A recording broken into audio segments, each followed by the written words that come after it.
భక్తి, ప్రేమ, సేవ ఇవే అవతార్ మెహర్ బాబా బోధనల సారాంశం.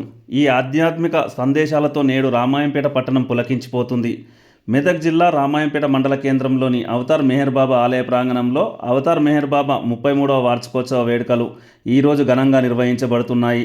తెల్లవారుజామున ఆలయ ప్రాంగణం భక్తులతో కిటకిటలాడింది. విభిన్న నగరాల నుండి, గ్రామాల నుండి తండోపతండాలుగా వచ్చిన భక్తులు భజనలు, హారతులతో మెహర్ బాబాను దర్శించుకుంటూ భక్తి తరంగంలో తేలిపోయారు.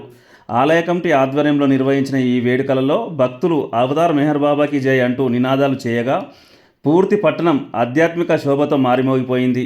ఈ సందర్భంగా ఆధ్యాత్మిక ప్రముఖులు మాట్లాడుతూ మెహర్ బాబా బోధించిన ప్రేమ, సేవ మార్గం నేటికి మానవత్వానికి మార్గదర్శకమని పేర్కొన్నారు. దీపారాధనలతో, భజనలతో, భక్తి నాణాలతో నిండిపోయిన ఈ వేడుకలు రామాయంపేటలో ఒక ఆధ్యాత్మిక ఉత్సవ వాతావరణాన్ని సృష్టించాయి. భక్తుల భక్తి ప్రవాహం, భక్తి భజనల మోగింపు, దీపాల క్రాంతి అన్నీ కలగలిపి రామాయంపేటను భక్తి రంగంతో అలంకరించిపోయాయి. TSG news, Ramayampet.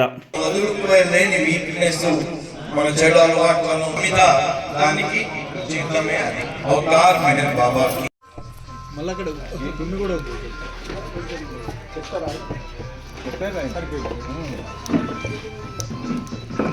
ధోనిలో బాబా ముఖ్యంగా చెప్పింది ఏంటంటే ఇది పంచభూతాల్లో ఒకటైనటువంటి అగ్ని, దాన్ని వాడారు.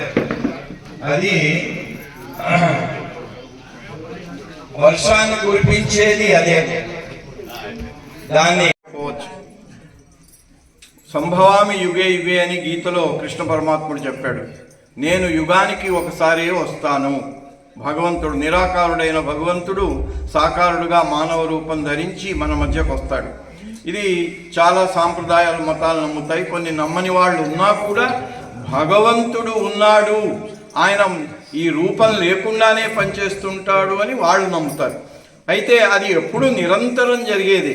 కానీ అవతారుడు యుగానికి ఒకసారి రూపం ధరించి వస్తాడు. అవతారుడు లేని సమయాల్లో పంచ సద్గురువులు ఈ యావత్ విశ్వాన్ని నడిపించే బాధ్యతను వాళ్ళు ఉంటారు.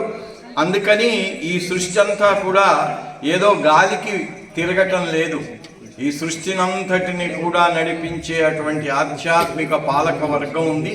5 సద్గురువులు, 7,000 మంది సంతులు, సత్పురుషులు, పీర్ వరి అంటారు. వాళ్ళందరూ కలిసి సద్గురువుల పర్యవేక్షణలో ఇది జరుగుతూ ఉంటుంది. అయితే యుగానికి ఒకసారి నిరాకారుడైన భగవంతుడు సాకారుడుగా మన మధ్యకు వస్తారు.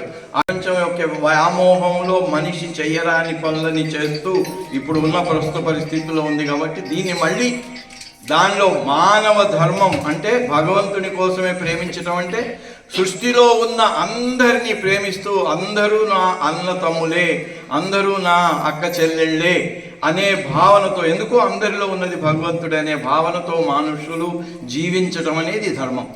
అలా జీవించకుండా ఒకళ్ళొకళ్ళు పోట్లాడుకోవటం అది అధర్మం. సో అలాంటి ప్రేమను స్థాపితం చేయటానికే అవతారుడు వస్తుంటాడు. ఆయన ఎప్పుడు వచ్చినా చెప్పేది ప్రేమ. మీరందరూ కలిసి ఉండండి. అన్ని మతాలు ఘోషిస్తున్నాయి, ఉన్నారు.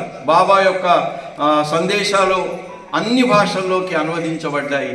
అది రాబోయే తరంలో ఎలాగైతే మనకు ఇప్పుడు జై శ్రీరామ్ అంటున్నామో, అప్పుడు జై బాబా అనేది యావత్ విశ్వమంతా కూడా ధ్వనించి, ప్రతిధ్వనించి అందరి హృదయాల్లో చోటు చేసుకొని అందరినీ ఈ ఒకే తండ్రికి బిడ్డలైన అన్నదమ్ములు, అక్క చెల్లెల్లాగా ఉండే అటువంటి పరిస్థితి నెలకొనబోతోంది. అది బాబా చెప్పినటువంటి విషయం.